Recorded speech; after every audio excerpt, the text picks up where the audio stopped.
다인경제 이승조 대표님 나와 계십니다. 안녕하십니까? 네, 안녕하세요. 네. 5월 5일 어린이날을 앞두고 있는 생일 어린이가 대표님은 있으신가요? 우리 아기들이 있습니다. 아기들, 네. 손자, 네, 손녀, 손자, 손녀. 다 뭐 선물은 계획하셨고. 예, 내일 아주 바쁩니다.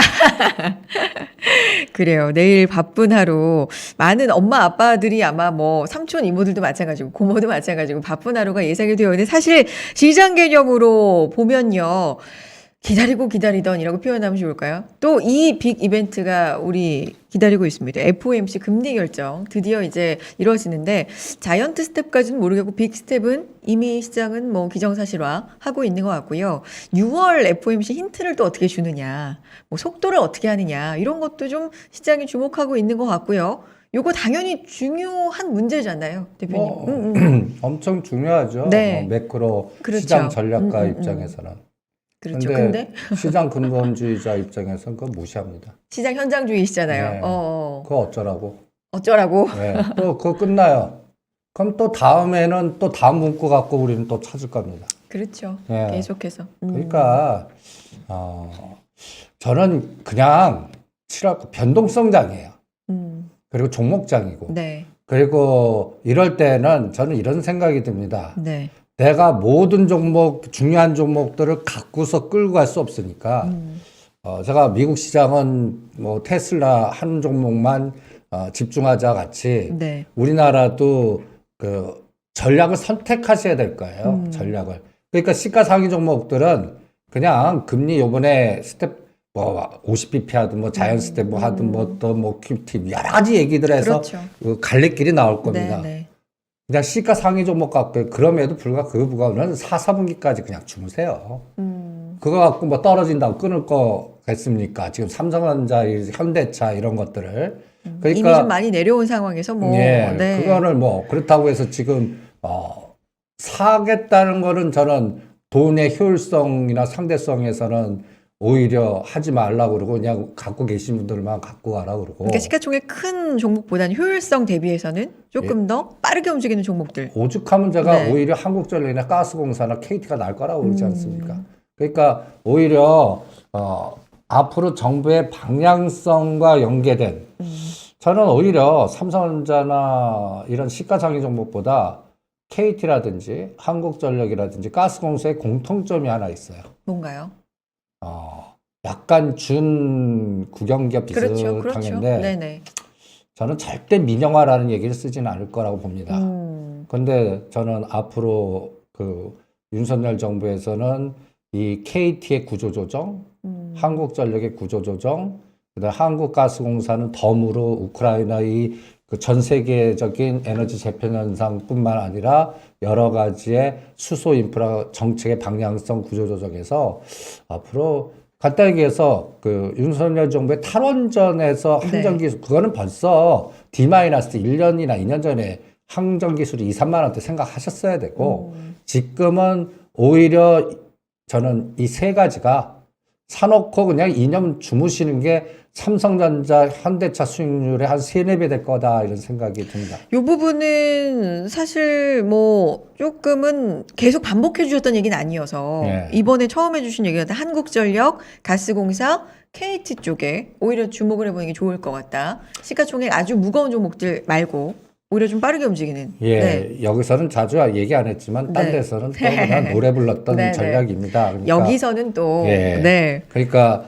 여러분들이 그냥 변동성일 때 이렇게 손가락 3개 갖고 XY 측, Z 측에 산전, 그 다음에 한국가스공사, KT 해놓고 상대 속도에 따라 여기서만 돌아도 이장이 뭐 최악경우 뭐 2,500개 갖고 2,200, 300을 가든 뭐 3,300을 가든 자체적인 에너지로 편하게 네. 어떤 수익, 채권 투자하는 거, 뭐 또 대형 투자하는 거, 그러니까 시가 상위 종목의 그 에너지에서 배당도 이번에 가스공사 배당 얼마 준지 아십니까? 모르겠어요. 2,795였어요. 그리고 이번에 뭐 일부러 이번에 일과성이다 그러는데 저는 안 그랬습니다. 여기도 구조조정하려면 뭔가 쪼개고 합치고가 있을 것 같고 KT가 네. 유효자산이 굉장히 많습니다. 그동안 KT 유자산을 어떻게 정리하고 매각하고 합치고 쪼개나 저는 계열사를 들여다보고 계열사에서 통합 재편되거나 매각되거나 이런 것들을 찾아보시는 게 어떻겠나 뭐 이런 전략으로 해서 오늘 모든 관심은 네. 내일 FOMC예요. 그렇죠. 예. 근데 거기 타켓에 맞춰서 저는 항상 강조하는 게 있습니다. 그래서 어쩌라고. 오히려 지금은 화려한 종목장이니까 나는 종목을 할 수 있는 분들은 종목을 미리 생각하는 플로우 그 기계적 사고의 알고리즘으로 해서 다음 타자는 뭘까? 이걸 찾아내시고 아니면 난 그럴 자신이 없을 때는 오히려 이 공기업이라든지 제가 뭐 건설이라든지 그 다음에 또 요번에 농업주가 굉장히 급등하지 그렇죠. 않았습니까? 근데 거기에 이제 변동성 다음 타자가 나는 아직도 시리즈로 꽤 있다고 보거든요. 뭐가 있나요? 대표적으로? 간단히 얘기해서 그냥 그 상품 물류에 관련된 거는 그냥 저는 우크라이나하고 러시아가 5월 9일에 기점이 갈림길인데 네. 거기서 종전이 되더라도 이 물류라든지 인플레이션이라든지 곡물이라든지 수급이라든지 이런 것들은 그 후유증은 1, 2년 계속될 것 같아요. 벌써 우리가 오늘 플라스틱 쪽이 네, 급등을 했습니다. 코론 맞습니다. 플라스틱이나 네. 에코 플라스틱. 이런 것들도 어떤 면에서는 이제 러시아도 친구와 내 친구 아닌 세력을 이제 자체적으로 선을 긋겠다는 정책을 쓰는 거 이게 중국도 그럴 것 같거든요. 그래서 이 부분에 플러스 마이너스를 고려하는 전략이 굉장히 중요하기 때문에 그와 관련된 종목을 찾아내는 게 더 효과적이지 않나. 이런 것들은 갑자기 어느 순간에 한 30에서 50%는 기본으로 움직이고 어떤 종목은 그냥 더블까지 가고 요새 시장의 속성이 그렇습니다. 그래서 갑자기. 네. 탈원전이라고 했지만 실질적으로 한전기술이나 대표성 종목은 잘 사야 수익이 나고 오히려 그동안에는 한신기계나 약간 좀 밑에 단에 있는 저가 투기성 종목들이 그냥 할 말 없을 정도로 급등하니까 또 농업에도 선도주 먼저 내놓고 후발주, 선도주 내놓고 후발주. 그러니까 제가 생각하는 시리즈에서의 어떤 알고리즘 한번 생각해 볼까요? 네, 좋아요. 예, 그거는 어떤 생각이냐면 미리 구조화 시켜야 됩니다. 이거는 사진을 찍어놔야 돼.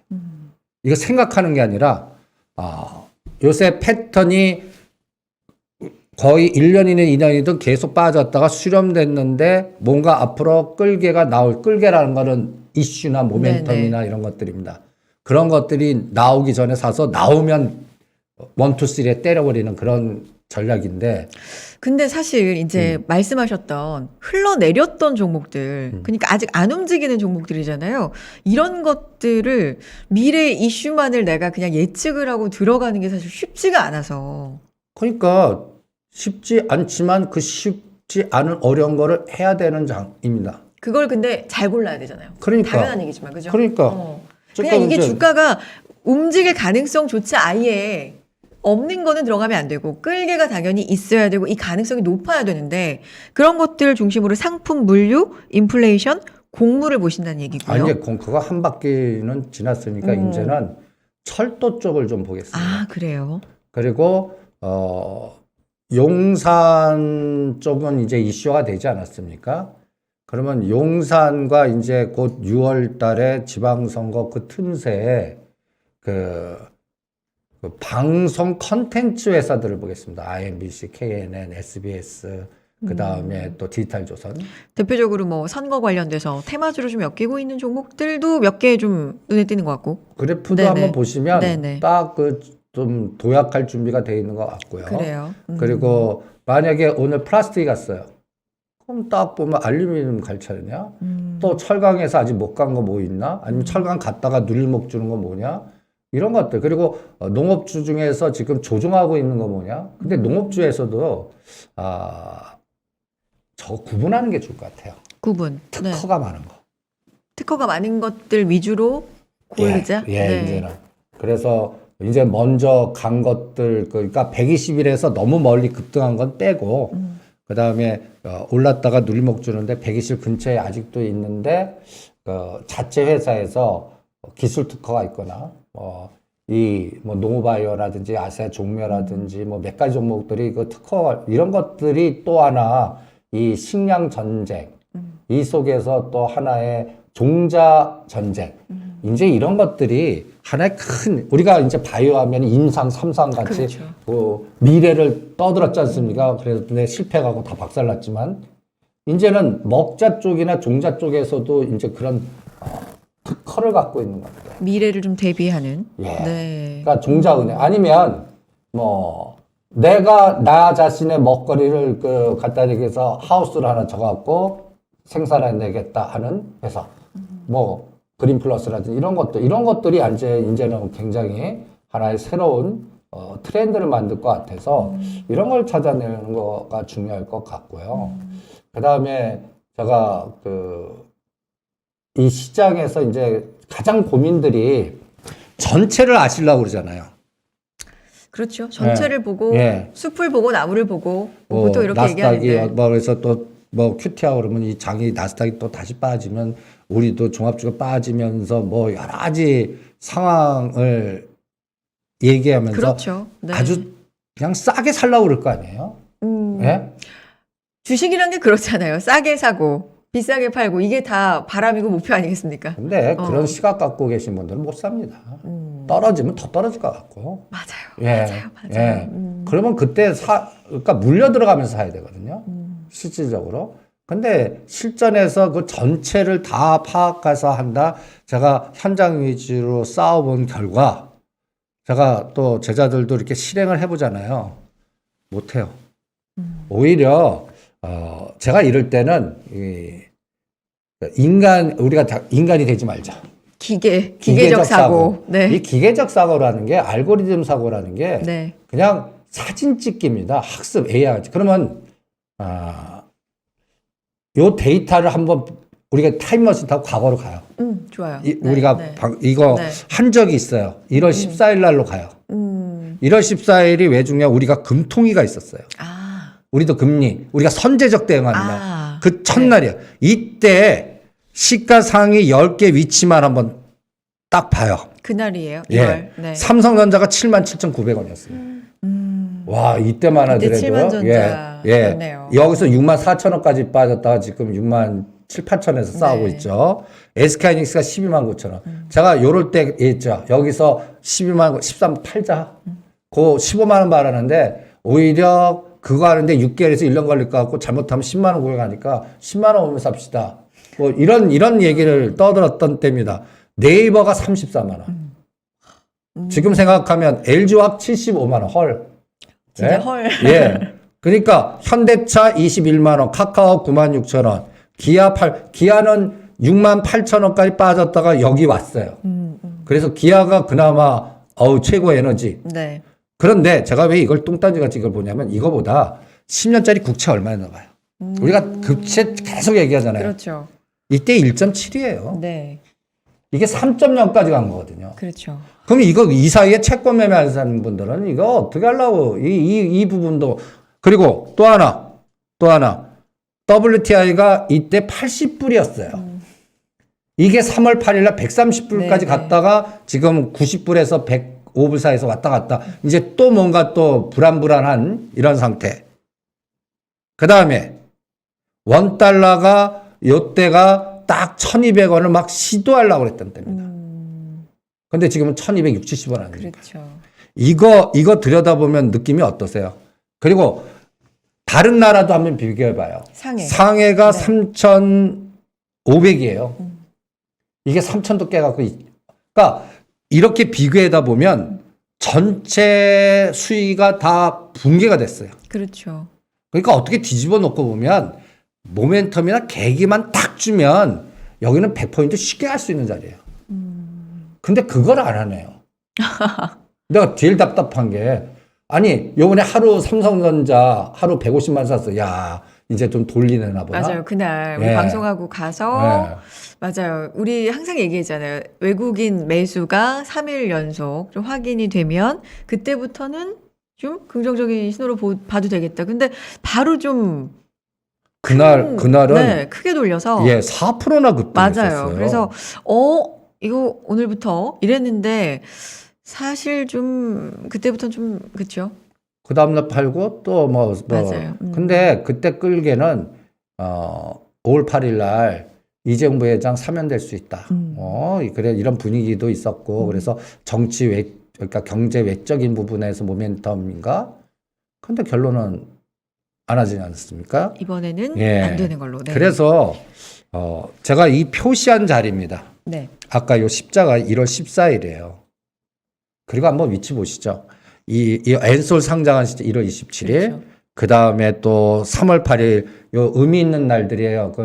그 유가 130을 찍은 거. 그 다음에 또 2월 24일은 러시아가 우크라이나 침공한 날. 그리고 또 3월 15일 홍콩 H6천 붕괴 그냥 공포의 국면.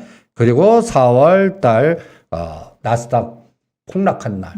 근데 우리는 쫙 보면 2,600원 지지했어요. 근데 이 2,750은 못 가고 있어요. 그렇죠. 예. 2,700도 갈라 시도하다가 못 가고 있는데 그래서 제가 이거 돌파하려면 삼성전자 연속 3일만 사줘도 된다. 외국인이. 예. 네. 그래서 7만 원 정도만 돌파해줘도 된다. 그걸 안 하네요. 그걸 왜 안 할까요? 답답합니다. 그러니까 저는 그래서 이거는 경제적 측면 아닌 것 같아요. 롱숏의 이벤트 드라이븐 전략이라고 있거든요. 그래서 뭘 노리냐면 저는 바이든 대통령이 한국 와갖고 일성을 뭘 던지냐가 제일 중요할 것 같아요. 그러니까 중국, 대만 건드리는지 아니면 거기에서 뭔가 포용을 하는지 또 북한은 어떤 카드를 쓸 건지 지금 알게 모르게 일본이 배째라 행동대장으로 나가고 있습니다. 그 일본이 나는 또 제일 골치 아픈 나라가 될 것 같아요. 어떤 면에서요? 이제 그 자위 행위를 할 것 같아요. 왜 이제 더 이상 우리 모든 게 망가졌어. 그러려 그러면 간단히 예를 들어서 어디 해코지 해갖고 긁어 먹어야 돼. 지금 그게 이제 영토 분쟁.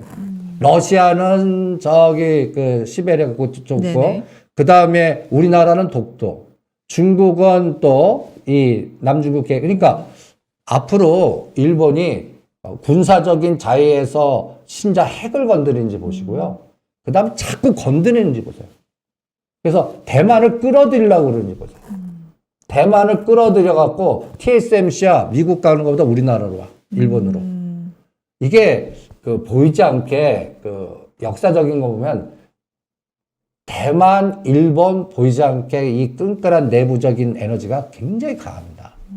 그래서 대만, 일본은 어떤 면에서는 그 친일 그 뭐랄까요? 일본을 그 좀 좋아하는 그 에너지가 굉장히 많습니다. 이 부분이 또 뭔가 중국을 자꾸 건드릴 것 같아요. 그러니까 그리고 일본의 주적이 누군지 아십니까? 일본의 주적. 네. 일본이 적으로 딱 표시한 나라가 있어요. 중국이에요, 중국. 그러니까 저는 이번에 우크라이나 이 사태를 보면서 세계화는 끝났고 이제는 이기주의적 각자 도생에 그러니까 친구가 뒤통수 때리는 세상이 됐고 오늘의 친구가 언제 날 뒤통수 때려서 적이 될 줄 모르고 그러니까 각각의 자국 이기주의로 가고 자국 이기주의로 가니까 나는 너 친구인 줄 알았는데 뒤로 돌아서 나를 해코지하거나 다른 에너지를 주고 유럽도 그런 것 같아요. 그러니까 이거를 균형점을 못 잡아요. 우리는 이거에 이제 유럽이나 이렇게 단순하게 금리 균형점을 잡죠. 각각 부분 균형이에요. 그 부분 균형에 어떤 거는 플러스 나고 어떤 건 마이너스 되는데 이걸 어떻게 예측 가능해요? 그러니까 제가 오죽하면 대응하자 그러거든요. 반응하자 그러고 반응 속도 나보자 그러고 예측하지 말고 그 결과가 나왔을 때 예를 들어서 내일 발표 딱 나왔어요.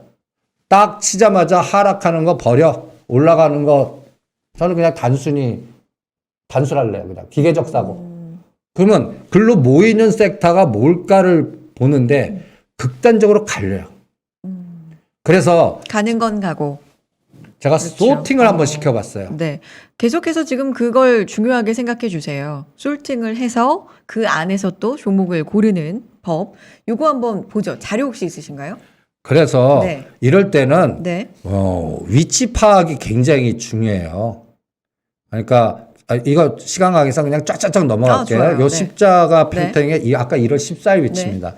나스닥이 14,900이 12,500까지 빠졌고 항생이 8,500이 7,100이고 그 다음에 상해가 3,500이 이번에 2,800까지 갔다가 지금 3,000이고 독일도 한번 보시죠. 독일이 최고 고점이었어요. 그러니까 딱 그 1월 14일 날 고점 영역이 대만 각권하고 독일이에요. 그러네요. 예. 여기 보면 니케이는 약간 28,000이 요거는 약간 또 홍콩하고 비슷하고 대만 각권 보세요. 그래서 제가 이렇게 소팅을 지켜보는 겁니다. 전 세계에서 이렇게 흔들어요. 그러니까 외부적인 흔듦은 우크라이나 러시아의 전쟁가 어떻게 될 것 같으세요? 길게 갈 것 같으세요? 빨리 끝날 것 같으세요? 사실 지금 이 상태도 네. 굉장히 생각보다 처음에 예상보다 길게 가고 있는 거잖아요. 그래서 예측이 굉장히 어렵지만 쉽게 끝날 것 같지는 않다라는 생각이 지금은 듭니다. 저는 러시아가 저기 땅 얼을 때까지 질질 끌 것 같아요. 땅 이제 10월 11월까지. 사실 애초에 기억나세요? 이거 그렇게 오래 끌지 않을 것 같다. 뭐 바닥이 이제 문제고 뭐 파종 시기 이런 것도 우리가 사실 예측을 했었는데 그게 다 어떻게 보면 빗나갔습니다. 그렇죠. 어, 뭐 한 일주일이면 끝날 줄 알았거든요. 그러니까요. 그 군사력 갖고도 있는데 이거 완전히 뒤바뀌는 에너지가 나오지 않았습니까? 그러니까 푸틴 대통령도 지금 속으로는 헐할 거라고요. 예? 그리고 뭐 국민 지지적이고 또 그 서양 제재는 완전히 한데 루브라가 폭락해 전쟁 전 루브라 강세로 그냥 급등하고 그래서 내부적으로는 뭐 전략적으로 길게 끌어도 되는 상태가 됐어요. 근데 이제 오히려 저는 러시아하고 중국하고 싸워라. 이 둘이 친구 되면 제일 골 때리는 세상이 된다. 이런 생각이 드는데 중국이 이제 딱 보면 러시아를 알게 모르게 견제를 하는 것 같아요. 이게 또 그나마 다행인 것 같은데 그래도 인도는 또 배신을 했죠.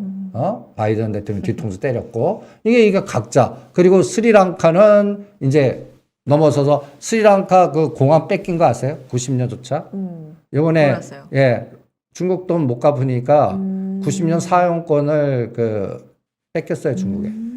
그러니까 중국이 이제 해양 일대일로 그 2012년 13년부터 이게 이제 헤지펀드 빚쟁이 전략을 해서 아프리카도 다 빌려주고 수단 다 빌려주는데 이제 그 악재가 나오는 거예요. 지금 이제 다음 타겟은 아프리카예요. 그래서 곡물, 식량 이 부분도 계속 말씀해 주고 계시고 이거는 관련돼서 휴전이 돼도 문제예요.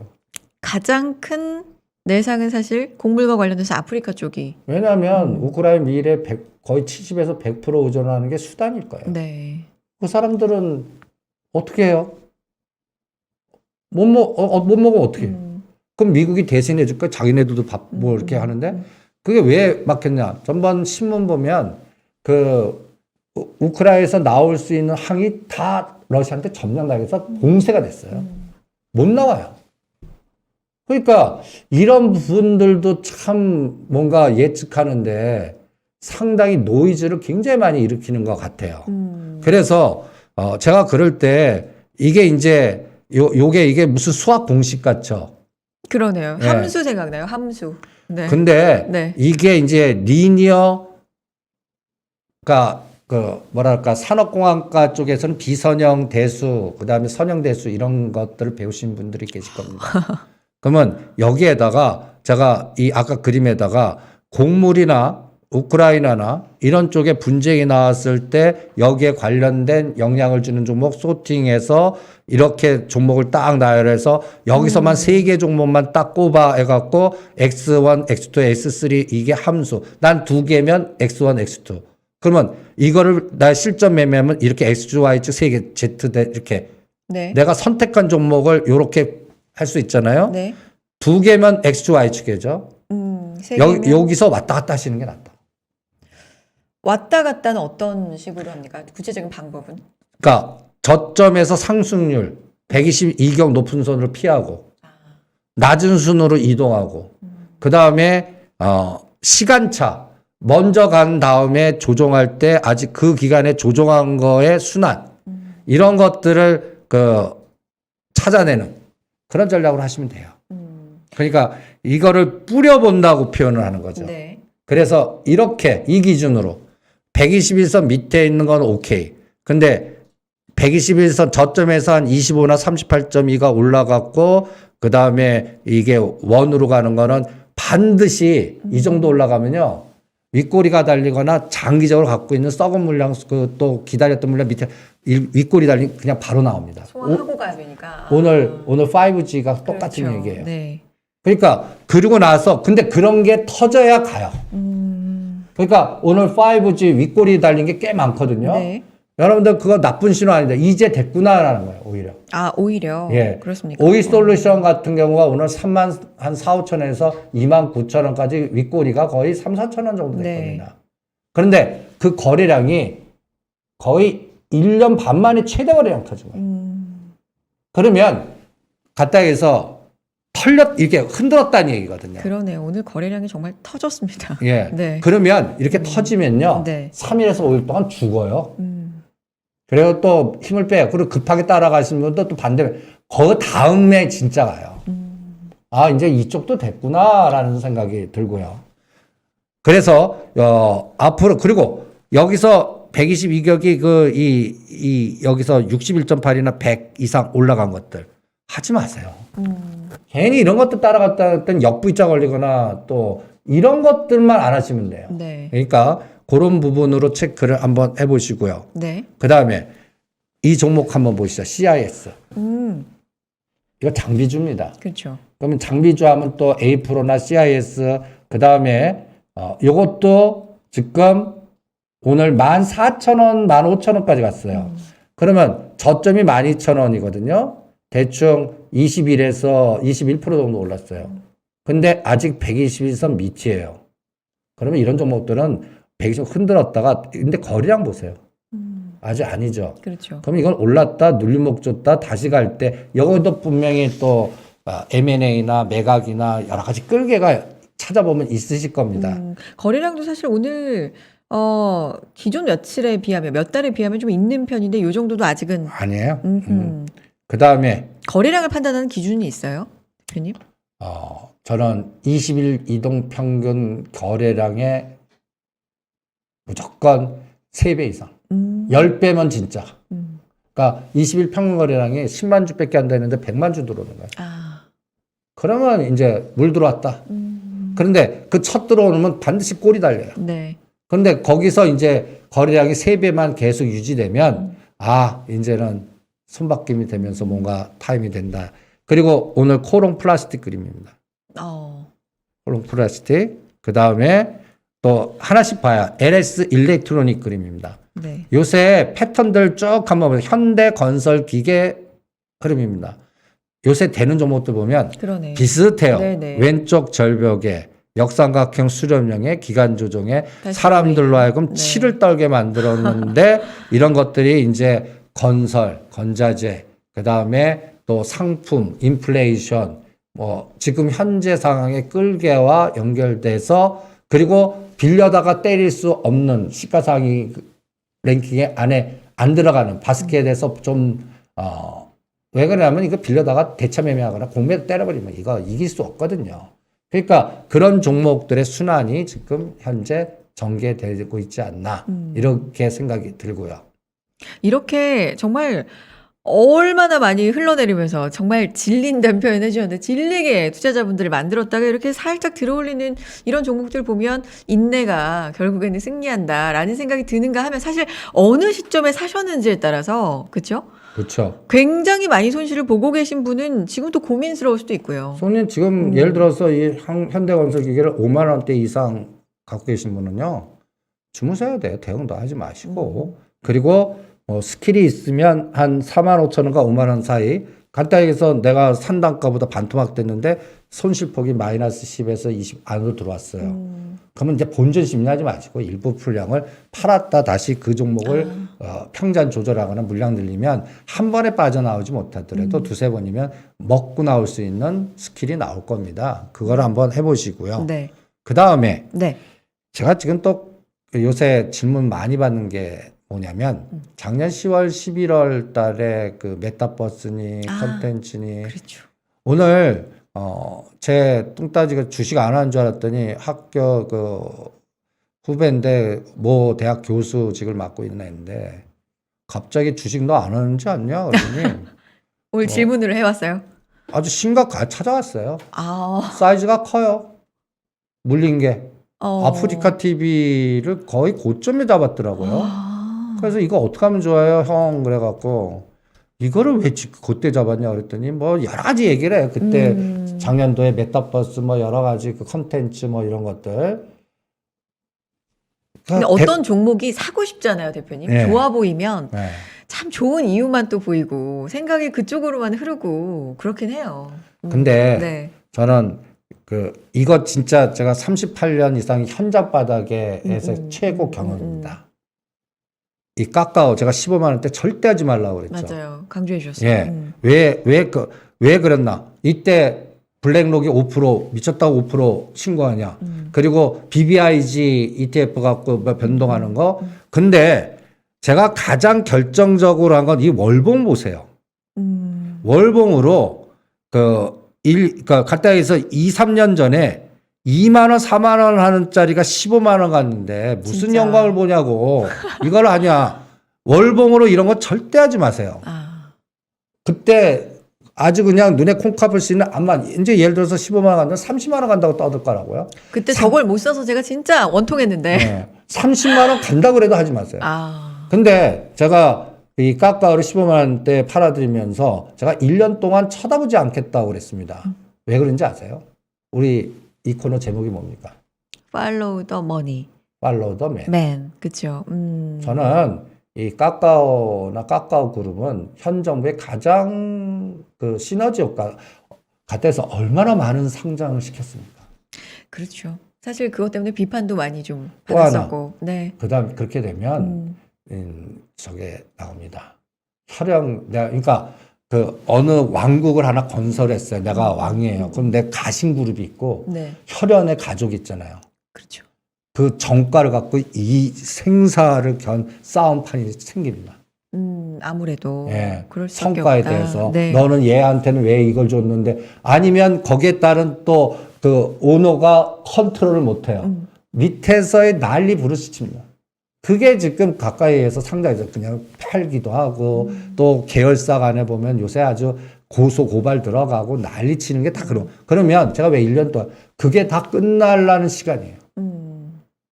그 정도 되면 터질 거 터져 나오고 내부 고발자 나오고 막 이런 것들이 그러니까 지금 눈에 보이는 거 갖고 하지 말라는 얘기예요.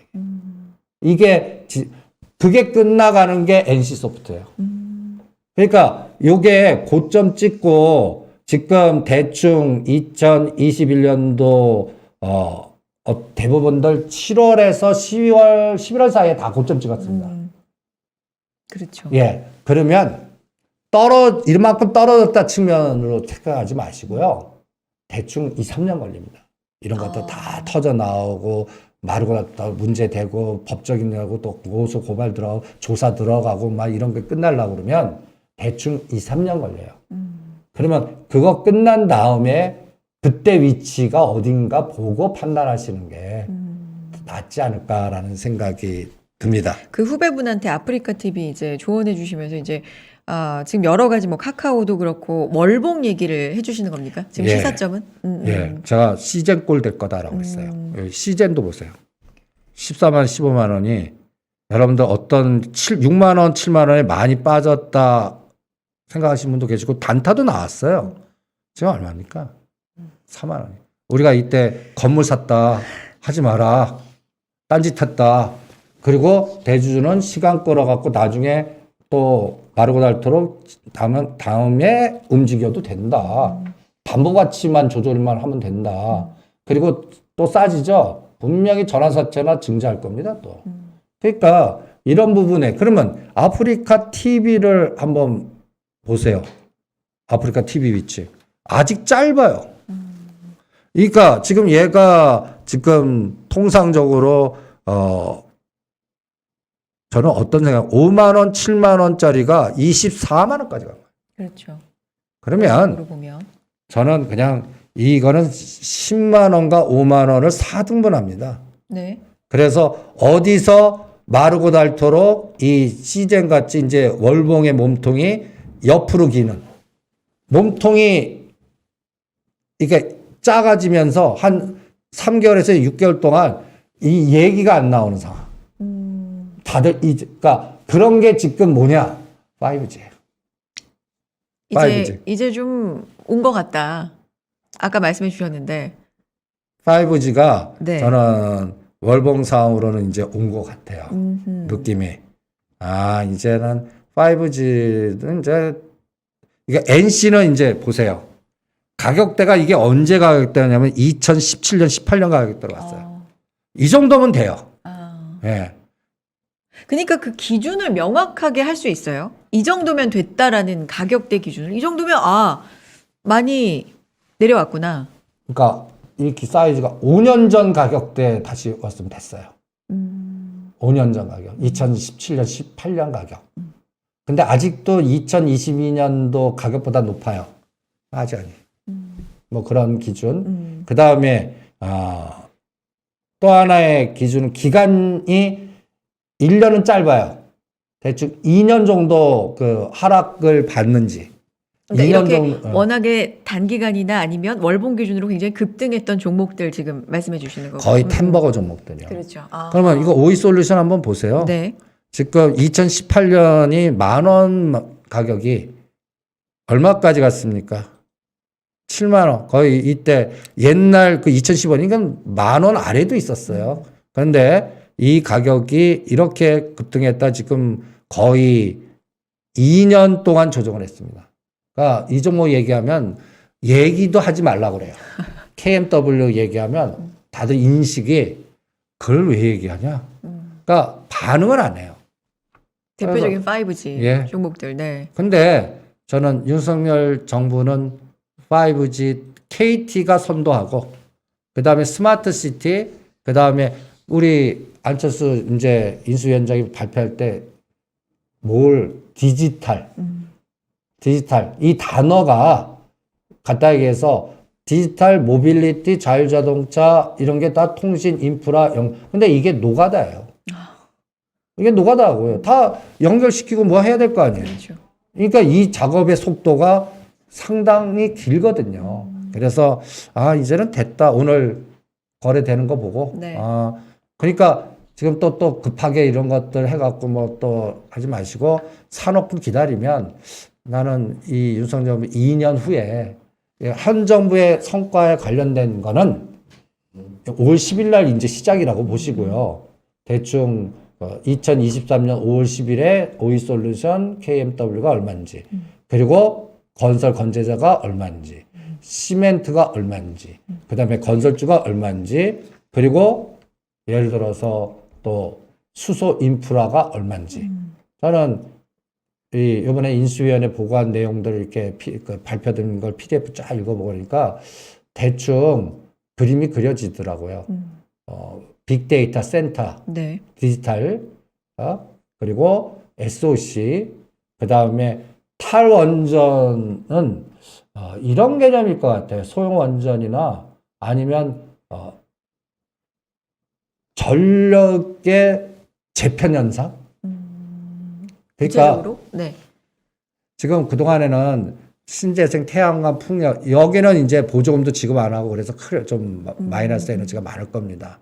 그러면 이거를 대체해 갖고 뭔가 인프라를 구축하려고 그러면 뭐 수소 에너지가 한 방법이고요.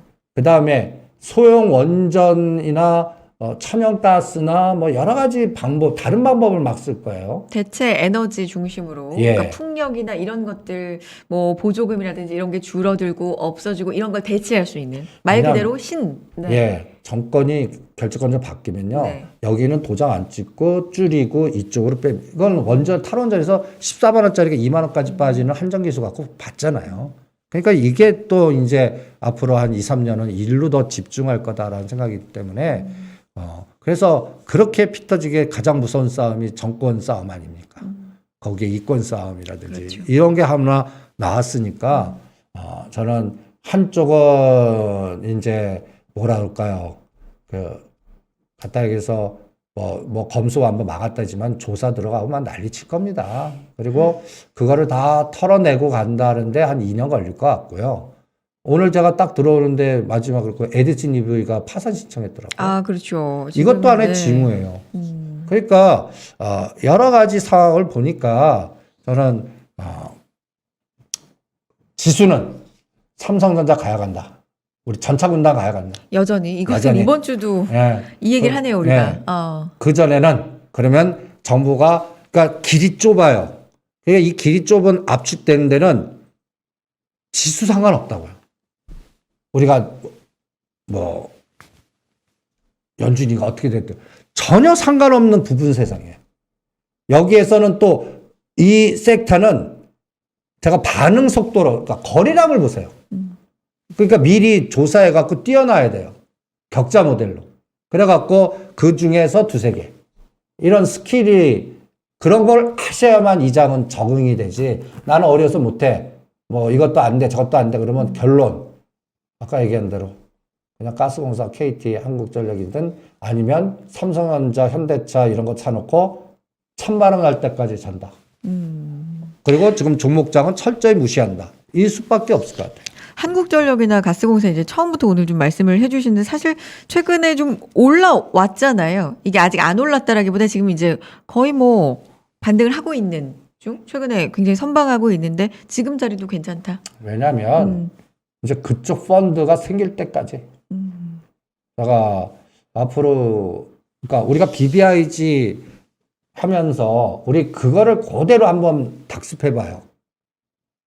그러면 저는 한 2년이나 3년 후에는 MSCI에 선진국 지수 들어가든 뭐 뭔가 하나의 기업 중심의 수소연맹도 전화 났잖아요. 저는 한 10조에서 20조짜리 펀드 생긴다고 봅니다. 그 펀드가 한국전을 받아주고 다 그 순환이 될 거고 또 국민연금 전략이 또 바뀔 거예요. 국민연금 전략이 대체 투자나 채권에서 일부 부분이 또 여기에 가장 큰 근간이 이제 대주주 한도를 50억이나 100억 올려주는 겁니다. 아, 이거부터 먼저 풀 거고요. 네. 그 다음에 우리가 또 옛날 이 기억나지 않습니까? BBIG에서 이거 갖고 우리가 또 작년 이거 기억나죠? 7월 달에 카카오가 위에 있고 넷마블 그렇죠. 이때가 카카오 페이 상장, 카카오 뱅크 막 이렇게 준비되어 있는 상태. 이게 끌개거든요. 그러니까 카카오 먼저 먼저 간 다음에 5만 원대 카카오 게임즈 10만 원 만들고 그래서 날짜 변경할 때마다 카카오 게임즈가 2일에서는 6번째 있었는데 20일에는 두 번째로 올라왔습니다. 이걸 계속 비교해 주셨었는데. 최종 1등일 때가 땡. 이거 같이 지금 그 펀드의 알파 펀드가 생길 겁니다. 그래서 힌트. 네. 타임폴리오 알파 펀드 하나 뒤져보시죠. 타임폴리오, 예. 알파 펀드. 예. 네. 그 롱숏 펀드 말고요. 네. 알파라고 들어가는 그거의 포트가 어떻게 돼요? 1등이 뭔지 아세요? 삼성전자. 2등이 뭔지 아세요? GS건설. 3등 뭔지 아세요? DLEH. 아, 그래요. 예. 알파 펀드들이 어떻게 구성되고 있나 뒤져보시고요.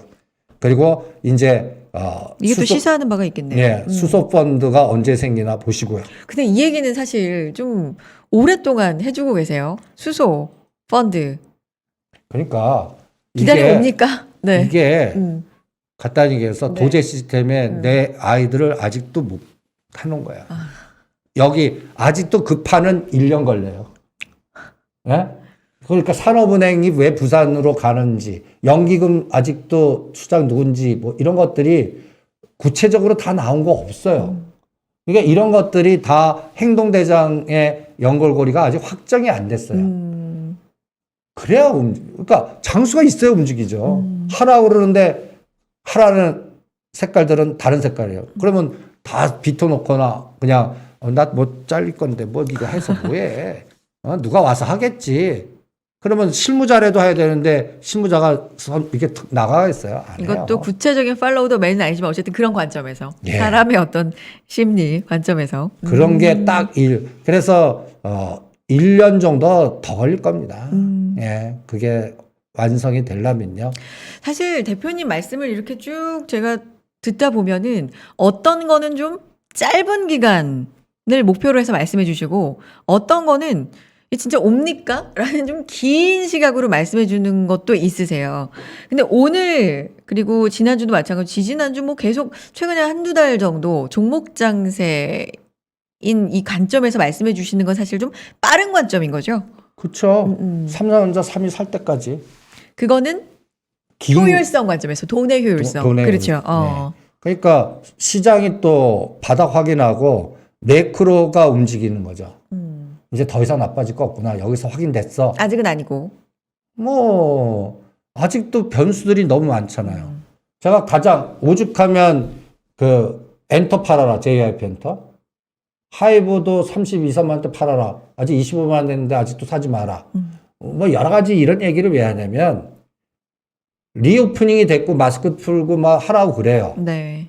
제가 가장 걱정하는 게 뒤통수 맞을까 중국에.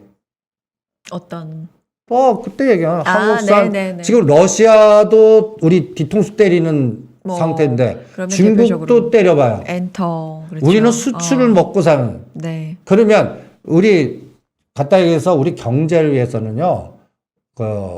우리 자주국방이나 자체적인 에너지에 힘을 키워야지. 지금 우크라이나 보세요. 뭐 나토하고 미국 믿었다가 저 박살나는 거 도와줍니까? 근데 안 해요. 우리나라도 마찬가지입니다. 그러니까 지금 우리 대한민국 중심의 이 동북아시아의 그 기상도가 5, 6, 7에 이게 어떻게 바뀌지? 날씨가 아주 그냥 변덕이 엄청나게 심할 것 같아요. 왜? 그 단어 하나가 나올 때마다. 예를 들어서 그 바이든 대통령이 20일에 왔어요. 그래서 약간 세컨더리 보이콧 같은 비슷한 이쪽으로 퍼드는 요구는 안 할 겁니다. 오히려 미국이. 그런데 일본이 더 난리치면서 일본이 그 시점에 저 중국계에다 또 뭐 비행기 내보낸다든지 군대 내보내고 딱 건드려버리고 또 가장 중요한 단어가 있어요. 북한 단어예요.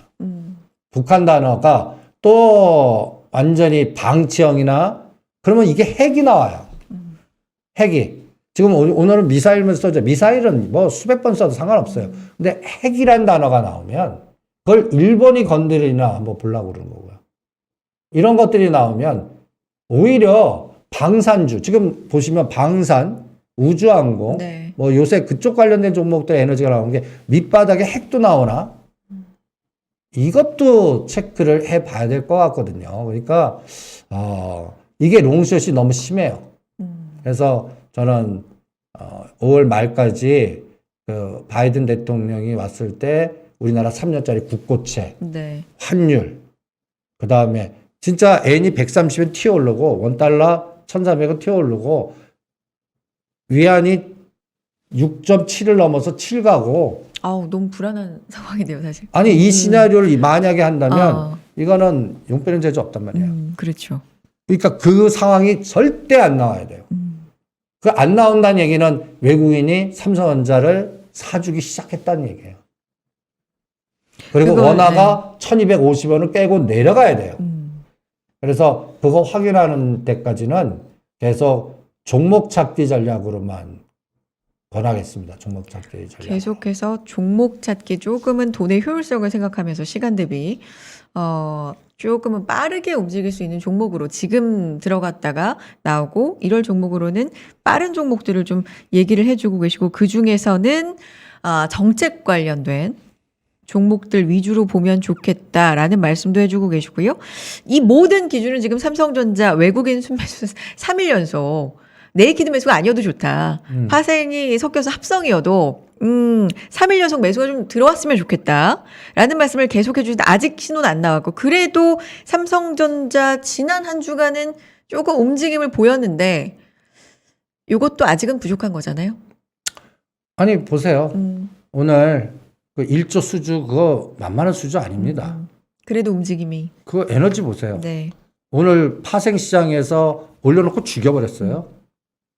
그러니까 그리고 시가 상위 종목들 중에서 뭔가 방향성을 주는 게 없어요.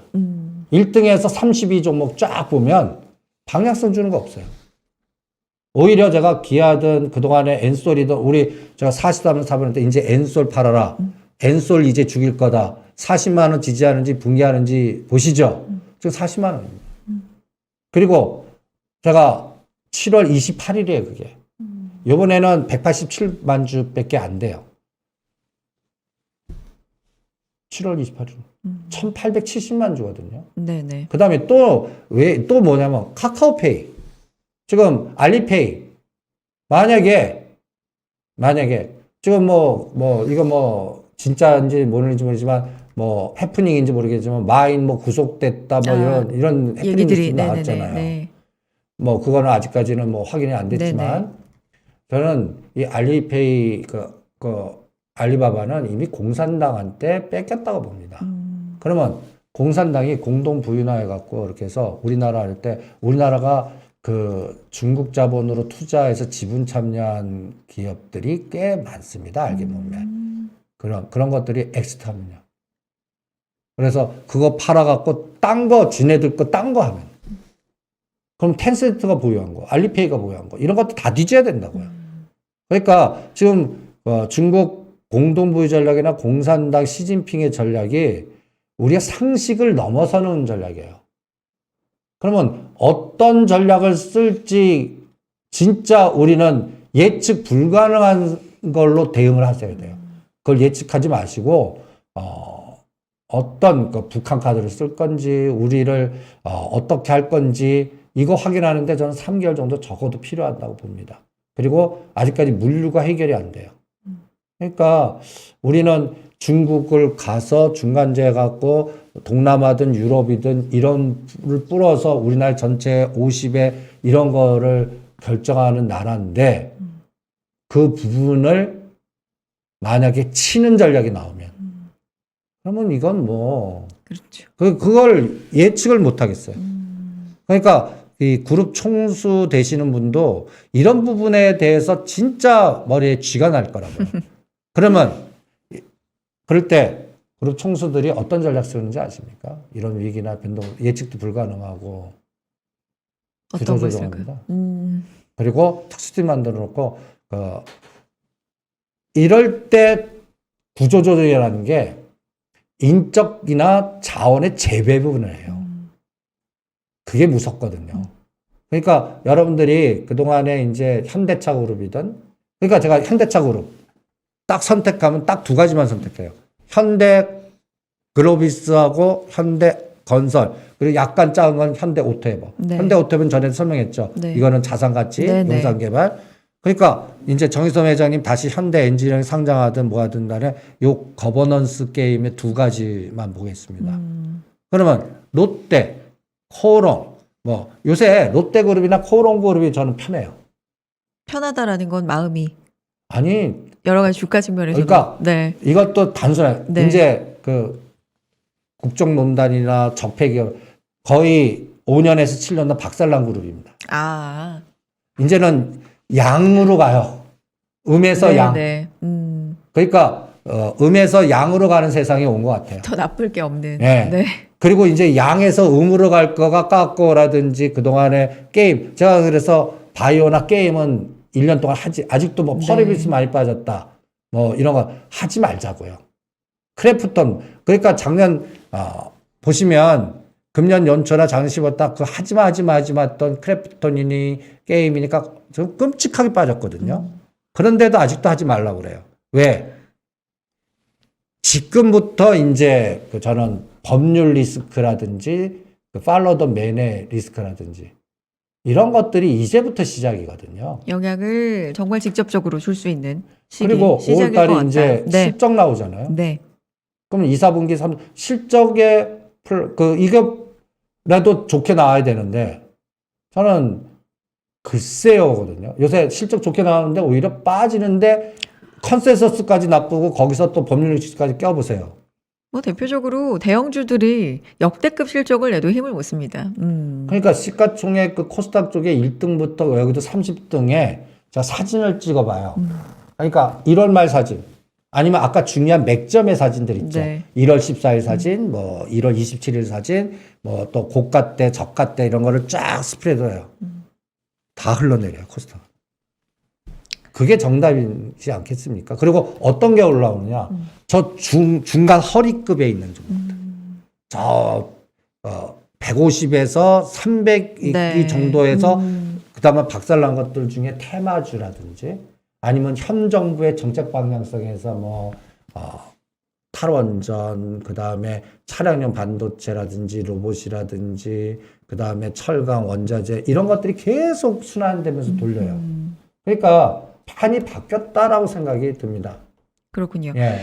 오늘 서서히 마치면서 이제 요약을 해보면 종목 장세는 계속되고 있고 아직은 수급적으로 볼 때도 대형주가 움직이고 있지 않기 때문에 지금은 계속해서 이걸 조금 빠른 순환매 장세를 염두에 두면서 돈의 효율성을 생각하면서 투자를 하는 게 좋은데 그걸 선택을 할 때 여러 가지 정책 같은 것들을 좀 봐서 솔팅을 해놓고 몇 개를 뽑아서 X, Y, Z 아까 말씀해주신 이 부분 좀 생각을 해서 반응 속도 네 생각을 해서 그러니까 대응을 이게 해보자. 패턴 분석이라고. 그렇죠. 기계 알고리즘에 네. 생각하지 마세요. 분석도 하지 말고 기업 가치 보고 실적도 뒤지지 마시고 그냥 반응 속도, 각도, 에너지 총량의 법칙 이렇게 생각하시면 될 거라고 보고 그 다음에 진짜 이제 항우만 가는 시장 네. 전차군 나가야 되는데 그러면 if 환율이 1250원 되고 미국이 중국을 때리면 안 되고 네. 다 그 물류가 정상화가 되고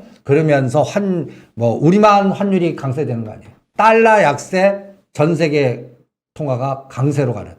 그래서 뭔가 미국 원이가 이제 자산이 이렇게 좀 흘러 들어오는 느낌이 막 드는. 지금 상황으로서는 조금 시간이 좀 걸리지 않을까라는 좀 뭐 요원해 보이지만 그런 현상이 딱 나오는 무슨 모멘텀이나 끌기가 나오면. 좀 되려고 하면 또 시장은 확 바뀔 수 있죠. 그렇죠. 그러니까 저는 그래서 그 유로화가 이제 어떻게 되나. 네. 유로화도 이제 이 1달러, 1유로 여기가 한계점이거든요. 항상 보면 이제 이게 좀 1.2 같이 1.1로 좀 올라가 주는지도 보려고 그러고. 알겠습니다. 유럽 쪽이 그래서 저는 그 모멘텀을 줄 것 같아요. 오히려 저는 유럽에서 뭔가 찾으려고 그래요. 그래서 한번 뒤져보시죠. 나중에. 체크할 게 참 많은 시장입니다. 네. 자, 팔로우 더 머니 함께 했고요. 이승조 대표님과는 여기서 인사 나누겠습니다. 다음 주에도 좋은 얘기 해주세요. 고맙습니다.